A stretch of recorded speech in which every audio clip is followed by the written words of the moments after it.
What's up, guys? It's Kristen from Anime Collective. So, Yen Press's new Übel Blatt Deluxe Edition is their first, and after seeing the quality, I really hope it won't be their last. It rivals, if not surpasses, some of the best hardcovers I've seen, including Dark Horse's deluxes. Honestly, it might be my favorite deluxe edition to date. Stick around to find out why, even with the printing error I'll mention later. For those new to Übel Blatt, it's a dark fantasy following Quinzel, a mysterious boy with a black sword that cuts down anyone in his way. His skill is unmatched, but could the brutal rumors about him be true? As he's hunted by the traitorous lances, four warriors thought to be dead, Quinzel faces challenges that push him to his limits along the way. Übel Blatt is one of the best revenge stories in manga and often compared to Berserk, my favorite series. While they share dark themes and brutal worlds, they definitely still stand apart, so keep this in mind before going in. But if you enjoy Berserk's violence and immersive fantasy setting, this is well worth reading. Don't let the Zelda-like character designs fool you, this series gets graphic and violent. If you've been on the fence, now's a great time to jump in. Some of the paperbacks were out of print and expensive to collect, but the deluxe editions and the anime are bringing the series back into the spotlight. Right now, you can collect Übel Blatt through the paperbacks or the new hardcover deluxe editions, both released by Yen Press. Yen Press originally published Übel Blatt Volumes 0 through 11 in paperback. Since the series is complete at 23 volumes in Japan, the paperbacks are essentially 2-in-1s more or less. Just a heads up, Übel Blatt 0 is a prequel, while volumes 1 through 11 cover the main series. The deluxe editions, on the other hand, are 3-in-1s. The first deluxe collects Übel Blatt 0 and about half of volume 1 from the Western paperback release, meaning they're following the original Japanese format for these. If everything stays on track and sales are good, we're looking at around 7 or 8 deluxe editions total, depending on how they decide to split up the final chapters. I'm leaning towards 7, but we'll see as time goes on. So before we dive into the showcase, I need to point out one issue with the deluxe edition. It's almost perfect, but one page holds it back. Page 67 is missing and replaced by a duplicate of page 66. For those of you who already bought the deluxe and want to read that missing page, here it is from the paperback edition. My first impression of the deluxe edition is that it's one of the most beautiful I've seen. Honestly, it rivals and even tops the Dark Horse deluxes in terms of design. So the part of me that's a fan really doesn't want this to hurt sales, but I know it's a problem. This edition is stunning and I want Übel Blatt to get more love and for these deluxes to keep coming out. More than anything, I don't want the creator to be affected by something like this. That said, I have to be unbiased here. This is a quality control miss, and if that's a deal breaker for you, I don't blame you, especially at this price point.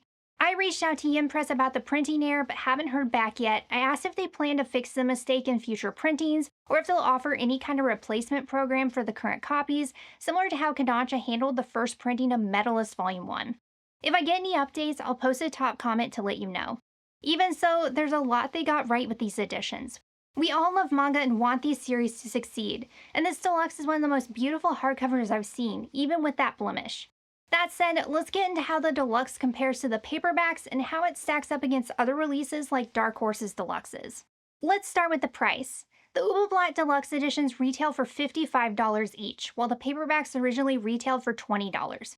Here's where things get tricky though. Some of the paperbacks are pricey to collect now, so estimating the cost of the full set isn't straightforward.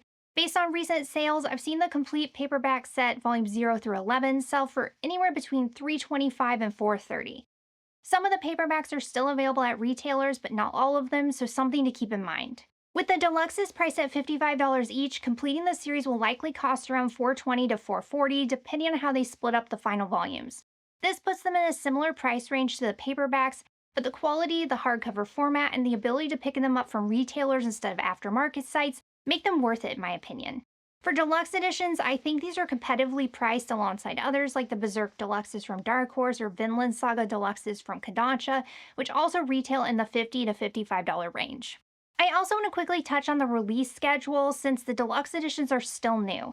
Deluxe 1 is out now, with Deluxe 2 expected on April 22nd, so it looks like they're coming out about every 4 months.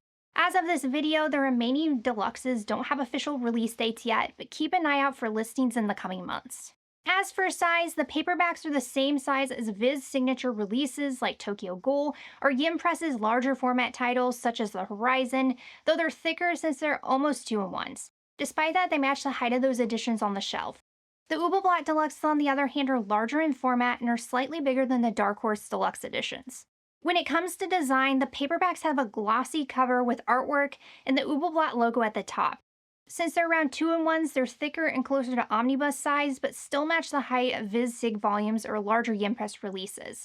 The spines are uniform, featuring portrait artwork of Quenzel and the volume number and the Übel Blatt logo.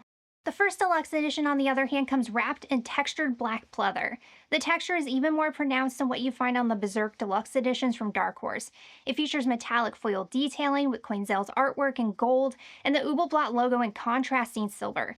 The metallic contrast against the black pleather is stunning, and design-wise, this is easily one of my favorite deluxe editions. The spine carries over the same design aesthetic with the two moons, the logo, and the edition number, all of which really pop on the shelf. When placed next to the other deluxes, the Übel Blatt Deluxe immediately captures your attention. One of my favorite features of this edition, though, has to be the sprayed edges.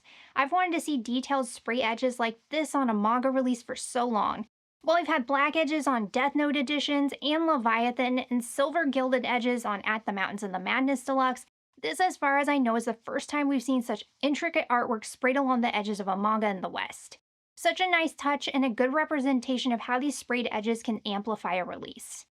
When it comes to print and page quality, the paperbacks aren't the worst I've seen by any means, but the deluxe editions definitely outshine them. The deluxes feature crisp matte white pages that make the midtones pop and enhance panel details. The contrast is excellent, exactly what you'd expect from a premium release. Beyond that, the gutter loss is also noticeably reduced in the deluxes. Thanks to their sewn binding, more of the panels are visible compared to the glued binding in the paperbacks. This really stands out on the larger 2-page spreads, making the reading experience so much better. That said, the deluxe editions are larger and heavier, so keep that in mind. They're best read in your lap or on a flat surface like a desk. If you have long nails like I do, reading in hand can be tricky too. Your nails can leave dents in the pleather, so be careful when reading them. And while on topic of care, be careful not to pack these books too tightly on the shelf. The metallic detailing on the covers could chip or flake if they rub against other books or surfaces. So far though, the metallic details seem to be holding up well after a full read-through and a few trips on and off the shelf. The only slight thing you may notice are a few breaks in the areas where the textured pleather meets the design, but that's to be expected. Let's take a look at translation, lettering, and sound effects next. After doing a side-by-side read-through of both editions, I can confirm that aside from the duplicate page in the deluxe, page 67, the translation, sound effects, and lettering are identical to the paperbacks. Both editions keep the original hand-drawn sound effects with small translations directly on the page. I always found the lettering in the original release to be well done, so I'm glad they kept it in the same for the deluxe. The translation is solid too, no complaints there. Both editions also read in the original right-to-left reading format, which is nice. And finally, before I show you how these stack up against other deluxe editions from different publishers, let's talk about extras.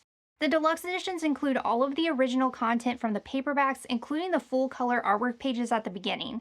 In the first deluxe, there are a lot of full-color pages, collecting everything from volumes 1 and 2. The artwork looks even more incredible in this larger format. Alright, so now that we've gone over everything, despite that duplicate page, Yimpress really did Übel Blatt justice with the quality, details, and design of these deluxe editions. For me, the quality is up there with the best, right alongside the Berserk Deluxes from Dark Horse. With Kodansha also releasing Vinland Saga Deluxes, it's clear more companies are leaning into premium collector's editions, and I couldn't be happier. Yimpress got so much right here. The design is the best I've seen on a deluxe edition. The contrast, the way they pop on the shelf, the textured pleather, metallic foiling, stamped artwork, and rounded spines, it all just works. Honestly, I prefer this to Dark Horse's designs. The print quality is exactly what you'd expect, but it's the design and those stunning sprayed edges and artwork that set these apart. It's refreshing to see a deluxe that truly feels this premium. That's why the duplicate page is such a bummer. If not for that, I call these editions perfect for representing the series, and honestly, I hesitate to call anything perfect because is anything ever really perfect, but man, the look of these comes close. Yimpress has given other publishers, especially Dark Horse, some real competition here, and I'm glad because I feel like Dark Horse has gotten a little too comfortable with their deluxe editions lately. Yimpress did some new things here, and I think that's important for the market and is something to be celebrated. I can't wait to see what other deluxe editions Yimpress has in store. If this is any indication, we're in for some incredible releases. These deluxes are hands down better than the singles in terms of quality and print, less gutter loss, that premium feel, and while they're missing a page, they surpass the singles in every other way. It's a frustrating oversight, sure, but I love this edition despite that. It's beautiful, and Übel Blatt is a series that deserves more attention. Here's hoping we get an update from Yen Press soon about the printing error. Until then, what do you guys think? Let me know in the comments. As always, thank you so much for watching, and I'll see you all next time.